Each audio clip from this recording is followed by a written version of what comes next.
Smells like football, baby.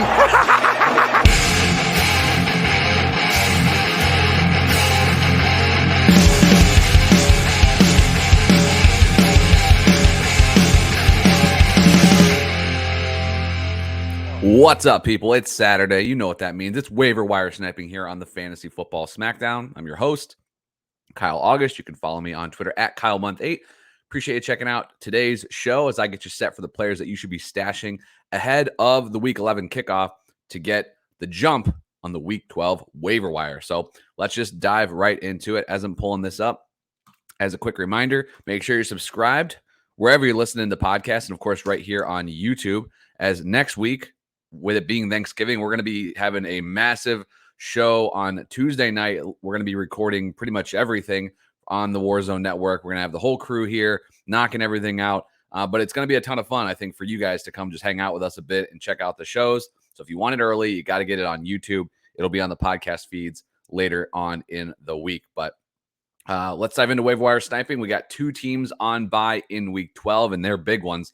We got the Arizona Cardinals and Kansas City Chiefs on bye next week. So you're going to have to look for some replacements there for a lot of that firepower that will be MIA for you. At quarterback, streaming options. Now, honestly, there's a couple guys. There's three guys here that have really good matchups. But we're going to be taking a look, as always. You're stashing these guys and still consider how they play in Week 11. The guy that I'm most interested in to see how he performs this week is Justin Fields. Coming back off the bye, he looked really good in his last game out as far as fantasy production goes. Had a career high in passing yards, has been running the ball a little bit more as of late, and he'll be coming off the bye this week to take on the Ravens at home. Next week, Thanksgiving, Week 12, he'll be playing on Thanksgiving in Detroit. Justin Fields, my top streaming stash as of now at quarterback, 29% owned. Cam Newton, he was my start earlier this week on the Fantasy Football Smackdown Thursday night show. It's just for fantasy purposes, the dude runs, so you have to consider him as a starting fantasy option. He's 42% owned right now over in Yahoo leagues. He's going up against the Miami Dolphins, so that should be a prime matchup for Cam Newton in what should be his second start for the Panthers. Again, monitor his situation in Week 11. Trevor Lawrence struggling as of late for fantasy purposes, but gets the golden matchup of the Atlanta Falcons in Week 12. He's 33% owned. For me, he's definitely a step down from what Fields and Newton can probably give you, but the matchup makes him somebody that you can target for streaming purposes.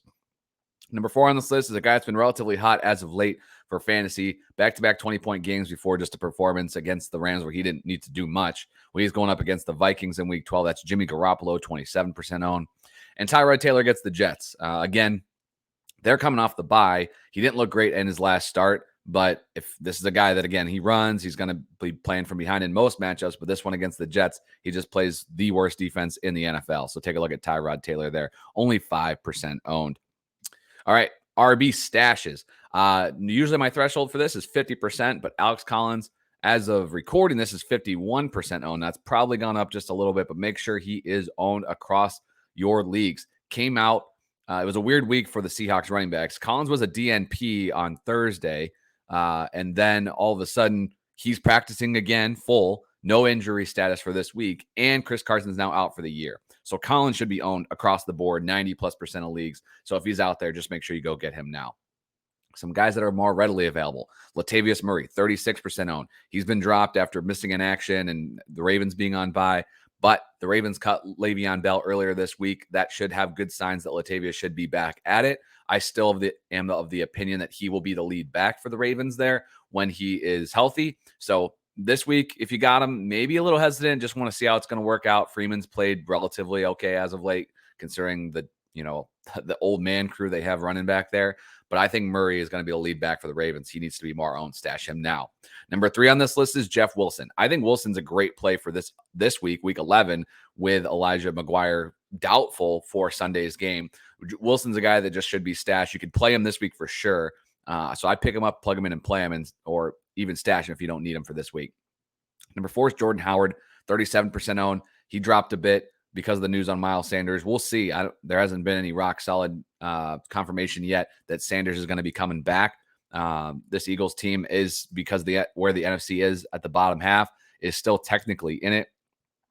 Philadelphia does have a Week 14 bye. They're one of the extremely late bye weeks. So a lot of times we're seeing it with the Chiefs right now. maybe if they didn't have their bye coming up, CEH might be activated, but there's really no point to bring him back for 1 week necessarily heading into a bye. So maybe Philly will take that same approach. I'm still going to trust Jordan Howard for now, as long as Sanders is on IR and inactive. Number 5 on this list, 40% owned, is Jamal Williams out of Detroit. Just trying to stash him if I can. He was seeing a lot of work when he was healthy. He just missed some time.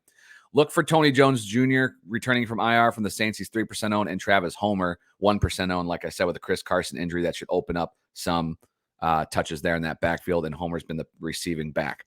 Wide receivers, 49% owned for some unknown reason is Van Jefferson. Now, I know the Rams are on bye this week in week 11, but he's the number 2 receiver on the Rams. It's not Odell Beckham Jr. If anybody thinks that, they are incorrect.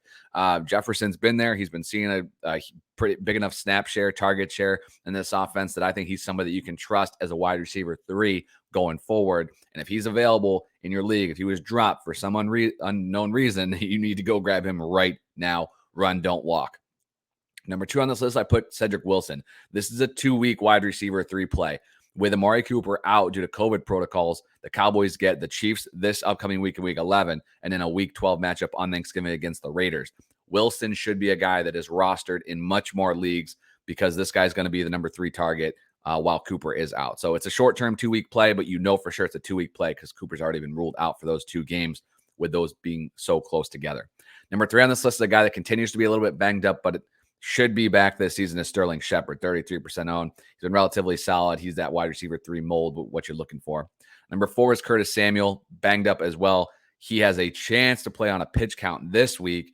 Nobody has emerged in that Washington offense really as a number 2 target. Even the tight ends are all banged up now. So Samuel only being 10% owned is somebody I'm just going to stash if I can, if I got the extra spot, just to see if the talent wins out. Jamal Agnew is number 5 on this list. He saw 5 targets last week with no catches, but had the rushing production. He's had double-digit points in 3 of his last 4 games. Just somebody that low upside. You're probably looking at 10 on a good day from this kid, but he's been doing it as of late. So if you're looking for some needed points, then he probably jumps the Shepard Samuel stash because he's somebody you can plug in right now and know he's going to at least be on the field. Deep stash is Josh Palmer of the Chargers. Been seeing a little bit more work as of late. This is a guy I just think could step into a bigger role down the stretch, especially if injuries start cropping up on that team. And Josh Reynolds, 1% owned. He's my boy. If you've been listening to me for a long time, I have to have an excuse to talk about Josh Reynolds. Well, now he's on the Lions, and they don't have anybody. So if you want to take a shot on Josh Reynolds, you could see he was inactive last week, but could be a go this week. But again, deep leagues.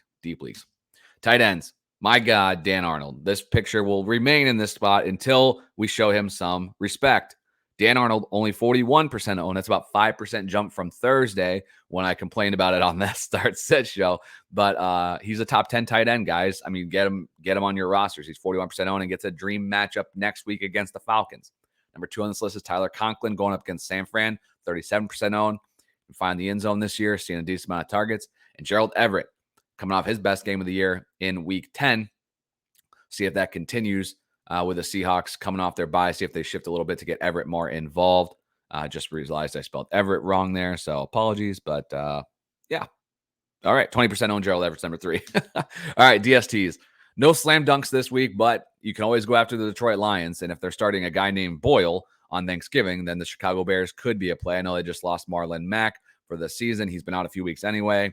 Could take a look at the Chicago Bears for a DST, only 17% owned. The Chargers getting Denver and their inept offense, 34% owned. And the Eagles, anyone going up against Daniel Jones, you can usually count on 2 turnovers. So the Eagles going up against the Giants, they're only 15% owned.